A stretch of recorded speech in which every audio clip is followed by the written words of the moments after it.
जय द्वारकाधीश। बाबा रामदेव जी के चरणों में कोटि कोटि नमन। मित्रों, आज मैं आपको बाबा रामदेव जी की सिद्धि माला कैसे बनाई जाती है उसके बारे में आपको विस्तार से जानकारी दूंगा। तो मित्रों, आप हमारे साथ जुड़े हुए हैं, इसके लिए आपको कोटि कोटि धन्यवाद। आप हमारे वीडियो को शेयर ज़रूर किया करें, जिससे और भी भाई हमारे साथ जुड़े और बाबा के प्रचार हो, इस ध्वजाबंधारी का प्रचार हो और आप भी पुण्य के भागी बने। बाबा रामदेव जी कलयुग के ऐसे देवता है जो इनकी तरफ सच्चे मन से एक कदम भी बढ़ाता है तो वह बाबा उनकी तरफ दौड़ा दौड़ा आता है। बाबा तो कहता है कोई एक बार मेरी तरफ भटके तो देखे, फिर देखा उनका घर जो है खुशियों से न भर जाए तो कहना। तो आज मैं बाबा रामदेव जी की माला होती है, जो सिद्ध माला होती है, किस प्रकार बनाई जाती है उसके बारे में बताएंगे। हमारे गुरु ने हमें बताया था, हमारे पास भी है ऐसी माला बनाई हुई, किंतु गुरु आगे से दिखा नहीं सकते। और हमारे पास अन्य भी बहुत सी मालाएं हैं, जैसे ये हागी तुलसी माला है ये, और ये चंदन माला है, और ये रुद्राक्ष माला है। इसमें ये रुद्राक्ष माला आ गई है, और दो माला और है, और वह माला है जो हम बॉक्स में रखते हैं। जब भी जाप करते हैं सिर्फ एक माला ही, उस माला से हमें मंत्र की 108 बार ही जप करते हैं।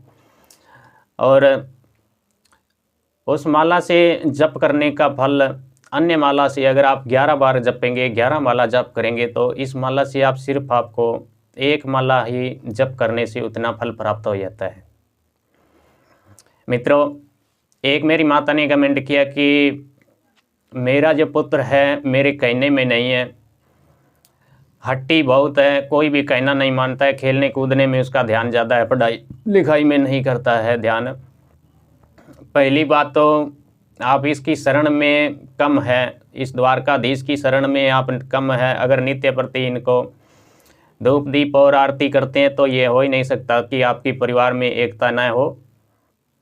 इसलिए आप सच्चे मन से इनकी शरण में आए, फिर आपको कोई किसी प्रकार की पूछने की ज़रूरत नहीं होगी कि हमारे परिवार में हमारा पुत्र नहीं कहना मानता, या हमारा पति कहना नहीं मानता, या हमारी पत्नी नहीं कहना मानती। अगर आप इनकी शरण में रहेंगे तो परिवार में ऐसा एकता बनी रहेगी, ऐसी कृपा होगी इसकी कि आपका परिवार जो है ऐसा महसूस करेगा जब हम स्वर्गों में निवास कर रहे हैं। तो इसके लिए एक आपको छोटा सा उपाय भी बता देता हूँ, और आप इसकी शरण में जाएं, किसी उपाय करने की ज़रूरत भी नहीं पड़ेगी। फिर आपको करना क्या होगा कि जो महिलाएं हैं वह अपनी मांग में सिंदूर जो भरती है, तो अपने पुत्र को नित्य प्रति इस सिंदूर का आप तिलक लगाइएगा। कुछ दिन ऐसा करने से वह पुत्र जो है आपका हर बात मानेगा, आपके कहे अनुसार ही चलेगा, पढ़ाई लिखाई का मन लगने लगेगा। इस उपाय से आप कुछ दिन करके देखिए, आप अपने चमत्कार अनुभव हमें ज़रूर शेयर कीजिएगा, ये बहुत ही अलौकिक है। और नंबर 2, आप इस बाबा की शरण में रहिए, फिर आपको कहीं भी पूछने की ज़रूरत नहीं पड़ेगी। तो आपको मैं माला बनाने की विधि बता रहा हूँ। इसके लिए आपको करना क्या होगा, सफ़ेद रंग की गाय का गोबर होता है जो, वह लेकर आना है। उस गोबर के अंदर आपको थोड़ी सी जो गूगल धूप होती है, सूखी जो डले वाली गूगल धूप होती है, वह मिलाएंगे, और कुमकुम मिलाएंगे थोड़ी सी, और थोड़ी सी आप धूप बत्ती, या अपने देवता को जो धूप देते हैं, या अपने गांव के किसी मंदिर से आप बाबा को जो आरती दिखाई जाती है, आरती की जाती है, वहाँ जो राख बची होती है, भभूति बची होती है, वह लेकर आएंगे कुछ मात्रा में। और एक अष्टगंध की डब्बी आती है, वह लेकर आएंगे। और बाबा के रुणीचे अगर धाम में जा सके, संभव हो सके, तो वहाँ जो तालाब है उस तालाब की कुछ मिट्टी लेकर आएंगे। और बाबा रामदेव जी की बावड़ी जो है, बाबा ने एक सिर्फ भाला मार करके ही उस बावड़ी का निर्माण किया था। बाबा की कृपा से उसमें एक अमृत जलधारा बही थी, गंगा जी। और बाद में उस बावड़ी का निर्माण भगता सेठ ने किया था बाबा के आदेशानुसार। तो उस बावड़ी के जल से ही आप इस चीज़ों को थोड़ा गीला करेंगे अगर सूखी रह जाए। बाद में इन सब सामग्रियों को एकत्रित कर लें एक जान करके। उसके बाद आपको सबको छोटी छोटी गोलियां बना लेनी है, बिल्कुल ठोस रूप में गोलियां बना लेनी है। और उसके बाद आप किसी बॉक्स या डब्बे में रखकर सुखा लेंगे छाया में। छाया में सुखाने से पहले आपको उनमें किसी अगरबत्ती के डक्के से या अन्य चीज़ से उसमें सुराख निकाल लेंगे धागा पिरोने के लिए।